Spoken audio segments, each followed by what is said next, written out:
Yeah, it's definitely a long history that's led to this moment, essentially. He's won World Cup, essentially. It wasn't down to him, it was more down to the players. I think the players made that quite clear, and the external factors of everything essentially has made that quite clear that it was a lot to do with the players rather than the coaching staff, and much less Jorge Vilda. But it's been a long time coming, so it's not necessarily a surprise overall. Yeah. His replacement is Montse Tome. She's going to be the first woman to actually lead a Spanish team. Yeah, definitely. There's a lot of question marks about her appointment because she was working under Jorge Vilda, essentially. He made that clear last night in an interview that he was the one that picked her to work in the national team. So whether this is the correct appointment, that is the big question mark. It seems like it's going to be a continuity of what Jorge Vilda has already established. And one of the big things that the players have been asking essentially has been for more professional standards, for higher standards. And she's never managed a team at all for herself, essentially. So whether she's gonna be able to get to that standard that the players need and wants, I'm not too sure of that. So we'll see what happens. But again, we won't know until a few months from now. Yeah, indeed. And as you point out, she sort of has this association with the past administration. She seemed to have almost supported even Luis Rubiales in the past. So it could be quite complicated. And to your point that she doesn't necessarily have the credentials. I mean, is it important that she's a woman, or do you think the Federation have made it a point to make it a woman, given the problems that they are facing? I think it was definitely more of the latter. I think they wanted to make a point, and for them to be able to appoint internally was a big aspect. As we know, the problem is internal, and they don't want a fresh face in, essentially, that wouldn't necessarily be up to the standard of what the Federation wants. Overall, there was plenty of prospects all around Spain. There was the Levante coach was one of the favorites for running for the job, and he didn't get it. It's a manager that was respected by a lot of players. I think Spain has a few matches coming up in the Nations League, and I think it'll be really telling the players that come back, if they come back, is going to be the answer that we all want to know, whether the players are satisfied with the change. Yeah. I mean, some are looking to this to be a sort of watershed moment for the Spanish Federation. Give us a sense of the culture that has existed for so many years. Yeah, the culture of power abuse and labor abuse within the Federation has existed essentially since the 1980s. The former president and the former manager were in place for 28 years, and that abuse was already happening. So it's not just Rubiales, it's not just Jorge Vilda, it's an internal problem within the Federation that's been going on for decades. And the people in charge have been part of that problem and are now, I think it's the normalization that's happened within the Federation that the problem is.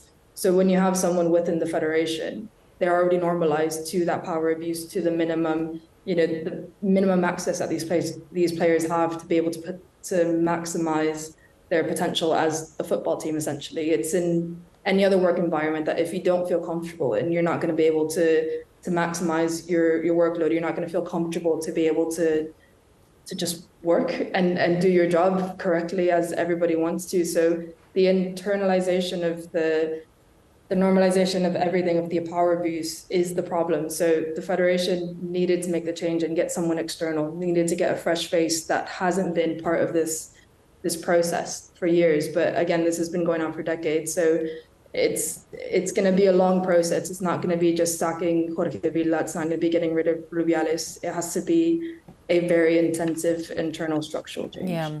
Talking of Rubiales, what do you make of his future? Where do you think he now stands?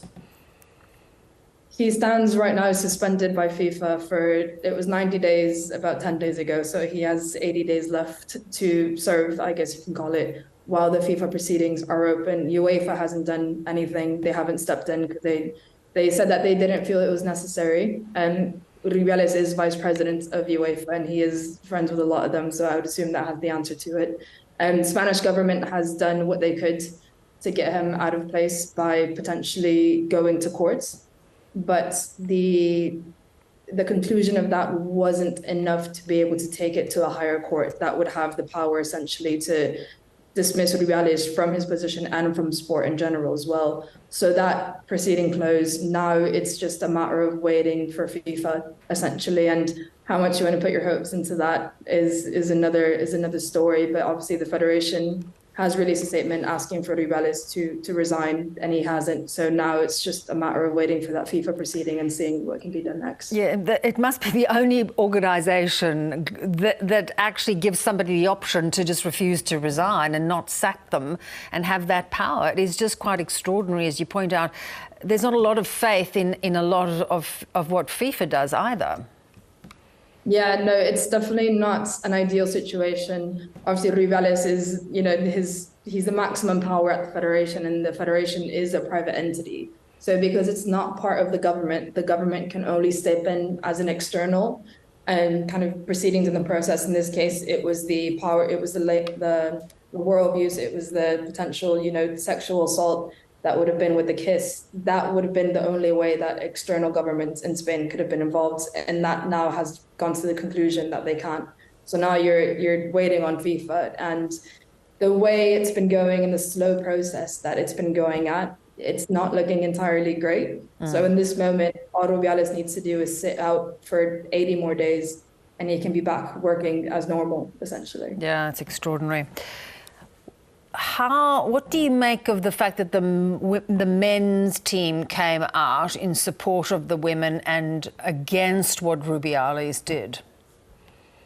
I think that statement has to be, read through the lines, essentially. The federation was involved in that draft very heavily. So essentially the players aren't able to say exactly what they want to say, if they want to say anything for that matter. But the federation was very, very closely involved with the drafting of that statement and how it presented, the wording that it was used, the tone that it was used at, who was saying it at what moment. And I think the ending to that statement, when the players were essentially, we want to focus on the Nations League matches that we have coming up now. So we're not going to answer. We don't want to answer any more questions on this. We want to focus on the football. I think that was the entire tone of the statement, was to kind of get it out of the way. They kind of wanted to hear, they said everything that everybody wanted them to hear. It was 15 days late. It kind of, it doesn't mean anything after so long. And the end of the statement was essentially that, that statement was only put out so people can stop asking for it, essentially. So the support wasn't entirely there, and the statement didn't mention Jenny Hermoso either. So it was a very rundown statement. Yeah, pretty disappointing, and I guess really just sort of reveals that ongoing divide between the men's game and the women's game. Really great to chat, Alex. Thanks for your time. Thank you.